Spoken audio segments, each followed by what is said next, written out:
Professional visuals always feel stronger when framing and spacing are handled with precision. Today, how to explore pro visual storytelling, open Canva, and create a 1080 by 1080 canvas.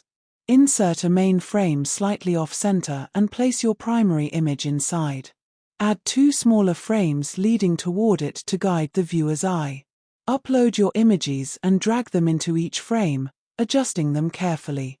Select the background and apply a soft gradient or neutral tone.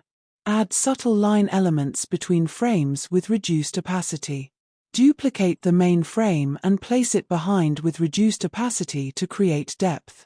Use position tools to align everything carefully.